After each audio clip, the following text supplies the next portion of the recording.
ও hello. আসসালামু আলাইকুম রাহমাতুল্লাহ। আশা করি সবাই আছেন ভালো।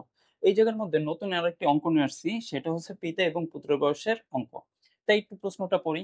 কি আছে পিতার বর্তমান বয়স পুত্রের বর্তমান বয়সের কত গুণ? ৩ গুণ এবং ১০ বছর পরে তাদের বয়সের সমষ্টি আমাদের কত বছর দেওয়া আছে? ৭৬ বছর হলে পিতার বর্তমান বয়স কত? এটা বিভিন্ন চাকরি পরীক্ষায় আসছে। আর যদি এটা পারা যায় খুবই অল্প সময়ের মধ্যে এটা করা যায়। যেহেতু আমাদের পুত্রের বয়সে ৩ গুণ বলছে, পুত্রের বয়সকে তাহলে ১ গুণ যদি ধরি আর পিতার বয়স যদি ৩ গুণ ধরি, মোট হয় আমাদের কত গুণ? ৪ গুণ।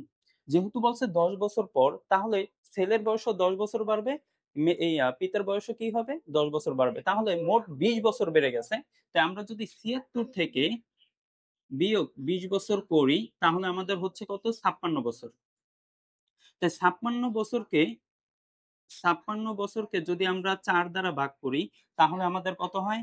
৪ এক্কে ৪ আর হইতেছে ৪ ৪ ১৬ মানে আমাদের কত বছর হইতেছে? ১৪ বছর।